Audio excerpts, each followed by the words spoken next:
வாக்காளர் அதிகார யாத்திரை நடத்தக்கூடிய மை டியர் பிரதர் ராகுல் காந்தி அவர்களே, இந்த மண்ணினுடைய மைந்தர் தேஜஸ்வி யாதவ் அவர்களே, என்னுடைய அன்பு தங்கை கனிமொழி எம்பி அவர்களே, காங்கிரஸ் கட்சியினுடைய முன்னோடிகளில் ஒருவர் வேணுகோபால் உள்ளிட்ட பீகாரினுடைய இந்திய கூட்டணி கட்சியினுடைய தலைவர்களே, உங்கள் அனைவருக்கும் என்னுடைய அன்பான வணக்கம். मेरे प्रिय भाई राहुल गांधी जी और तेजस्वी यादव जी और मेरे बहन कनिमोड़ी जी और कांग्रेस से वेणुगोपाल जी, आप सबको नमस्कार. உங்களை எல்லாம் பார்ப்பதற்காகத்தான் 2000 கிலோமீட்டர் கடந்து நான் இங்கே வந்திருக்கிறேன். आप सबको देखने के लिए मैं 2000 किलोमीटर पार करके आया हूं.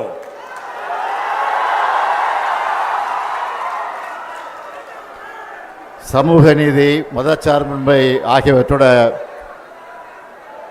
அடையாளம் அவர். सामाजिक न्याय और धर्मनिरपेक्षता, यही लालू प्रसाद यादव जी की पहचान है.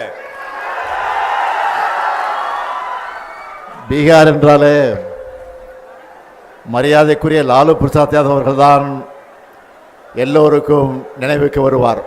बिहार के नाम आते ही हमें माननीय लालू प्रसाद यादव जी याद आते हैं. தலைவர் கலைஞர் அவர்களும் லாலு அவர்களும் மிக நெருக்கமான நண்பர்களாக இருந்தார்கள். हमारे नेता कलंजर करुणानिधि जी और लालू जी बहुत घनिष्ठ मित्र रहे. எத்தனையோ வழக்குகள் மிரட்டல்கள் வந்தாலும் பாஜகவுக்கு பயப்படாம அரசியல் செஞ்ச காரணத்தினால இந்தியாவோட மிகப்பெரிய அரசியல் தலைவர்கள் ஒருத்தரா உயர்ந்து நிற்கிறார் லாலு பிரசாத் அவர்கள். कितने ही मुकदमे और धमकियां आई, लेकिन भाजपा से डरे बिना राजनीति करने के कारण लालू प्रसाद जी भारत के सबसे बड़े राजनीतिक नेताओं में एक बनकर खड़े हैं. அவருடைய வழித்தடத்தில் அப்பாவுக்கு தப்பாத பிறந்த பிள்ளையா உழைச்சிக்கிட்டு இருக்கிறார் தேஜஸ்வி அவர்கள்.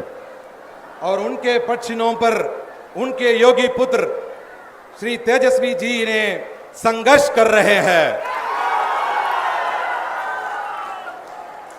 கடந்த ஒரு மாத காலமா இந்தியாவை பீகார் தான் பார்த்துக்கிட்டு இருக்கு. पिछले एक महीने से पूरा भारत केवल बिहार को देख रहा है. இதுதான் பீகார் மக்களுடைய பலம், ராகுல் காந்தியினுடைய பலம், தேஜஸ்வியினுடைய பலம். यही बिहार की ताकत है, यही राहुल गांधी जी की ताकत है, यही तेजस्वी जी की ताकत है. இந்தியாவோட ஜனநாயகத்திற்கு ஆபத்து வரும்போதெல்லாம் அதுக்கான போர்க்குரலை பீகார் எழுப்பியிருக்கு. இதுதான் வரலாறு. जब भी भारत के लोकतंत्र पर खतरा आया, उसका बिगुल बिहार ने ही फूंका. यही इतिहास है. லோக்நாயக் ஜெயபிரகாஷ் நாராயணன் அவர்கள் ஜனநாயகத்தின் குரலை, சோசலிசத்தின் குரலை எதிரொலித்தார். அதுக்காகத்தான் மக்கள் சக்தியை அவர் திரட்டினார். लोकनायक जयप्रकाश नारायण ने लोकतंत्र की आवाज, समाजवाद की आवाज गुंजाई और जनता की शक्ति को संगठित किया. அந்த பணியைத்தான் அருமை சகோதரர் அவர்களும் தம்பி தேஜஸ்வி அவர்களும் இங்க செஞ்சுக்கிட்டு இருக்காங்க. वही कार्य मेरे प्रिय भाई राहुल गांधी जी और छोटे भाई तेजस्वी जी यहां कर रहे हैं. இவங்க போராடலாம் மக்கள் கடல் மாதிரி திரண்டு வராங்க. जहां भी वो जाते हैं वहां जनता सागर की तरह उमड़ आती है. அதுலயும் தேஜஸ்வி அவர்கள் கார் ஓட்ட அதில் ராகுல் காந்தி பயணம் செஞ்ச காட்சியை பார்த்தேன். ஏன் மோட்டார் சைக்கிள் பயணத்தை நான் பார்த்தேன். मैंने वो दृश्य देखा जब तेजस्वी जी गाड़ी चला रहे थे और राहुल गांधी जी उसमें यात्रा कर रहे थे. और क्यों मैं बाइक यात्रा भी मैं नहीं देखी. உங்களுடைய நட்பு அரசியல் மட்டும் கிடையாது, ரெண்டு உடன்பிறப்புகளோட நட்பு. आपकी मित्रता केवल राजनीतिक मित्रता नहीं है, ये दो भाइयों की दोस्ती है. ஜனநாயகத்தை காக்க மக்கள் நலனுக்காக நீங்க ஒன்று சேர்ந்திருக்கீங்க. जनता की कल्याण और लोकतंत्र की रक्षा के लिए आप एकजुट हुए हैं. பீகார் எலெக்ஷன்ல உங்களுக்கு வெற்றியை பெற்றுத்தர போறது இந்த நட்பு தான். यही मित्रता आपको बिहार चुनाव में जीत दिलाने वाली है. பாஜகவோட துரோக அரசியல் தோற்க போகுது. தேர்தலுக்கு முன்னாடியே உங்களுடைய வெற்றி உறுதியாயிடுச்சு. भाजपा की विश्वासघाती राजनीति हारने वाली है. चुनाव से पहले ही आपकी जीत पक्की हो गई है. அதனால தான் இந்த வெற்றியை தடுக்க பார்க்கறாங்க. इसीलिए वो इस जीत को रोकने चाहते हैं. நியாயமா முறைப்படி வாக்குப்பதிவு நடந்தா பாஜக கூட்டணி தோத்துடும்னு மக்களான உங்களை வாக்களிக்க விடாம தடுக்கிறாங்க. अगर निष्पक्ष और सही तरीके से मतदान हुआ तो भाजपा गठबंधन हार जाएगा. इसलिए जनता को मतदान से रोकने का षड्यंत्र रचा जा रहा है. தேர்தல் ஆணையத்தை கீ கொடுத்தா ஆடுற பொம்மையா மாத்திட்டாங்க. चुनाव आयोग को वो रिमोट से चलने वाली कठपुतली बना चुके हैं. 65 லட்சம் பீகார் மக்களை வாக்காளர் பட்டியலிருந்து நீக்கினது ஜனநாயக படுகொலை. 65 लाख बिहार वासियों को मतदाता सूची से हटाना लोकतंत्र की हत्या है. சொந்த மண்ணில் பிறந்து வாழ்ந்த மக்களை வாக்காளர் பட்டியலிருந்து நீக்கிறதை விட பயங்கரவாதம் இருக்க முடியுமா? अपने ही जन्मभूमि में जहां लोग रहते हैं उन्हें मतदाता सूची से हटाना क्या ये आतंकवाद से भी खतरनाक नहीं है? எல்லா அடையாள அட்டைகளை வச்சிருந்தாலும் அவங்கள அட்ரஸ் இல்லாதவங்க போல ஆக்குறது அழித்தொழிப்பு தானே. सभी पहचान पत्र होने के बावजूद उन्हें पता नहीं है ऐसा दिखाना क्या ये विनाश नहीं है? சகோதரர்கள் ராகுலும் தேஜஸ்வியும் பெறப்போற வெற்றியை தடுக்க முடியாத பாஜக கொல்லைப்புற வழியா இந்த வேலையை பார்க்குது. मेरे भाइयों, राहुल जी और तेजस्वी जी की जीत को रोक ना पाने वाली भाजपा अब गुप्त रास्तों से ये काम कर रही है. இதுக்கு எதிரா என்னோட சகோதரர்கள் முன்னெடுத்துள்ள இந்த போராட்டத்தை வாழ்த்துறதுக்காகத்தான் நான் இங்க வந்திருக்கிறேன். इसी अन्याय के खिलाफ मेरे भाइयों ने जो आंदोलन छेड़ा है उसे समर्थन देने के लिए मैं तमिलनाडु से आया हूं. அதுலயும் குறிப்பா ராகுல் காந்தி அவர்கள் தேர்தல் ஆணையத்தோட வாக்கு திருட்டு மோசடிகளையும் அம்பலப்படுத்திக்கிட்டு இருக்கார். இதுக்கு தேர்தல் ஆணையத்தால முறையான ஒரு பதிலை கூட சொல்ல முடியல. विशेषकर राहुल गांधी जी ने चुनाव आयोग की धांधलियों और वोट चोरी को उजागर किया है.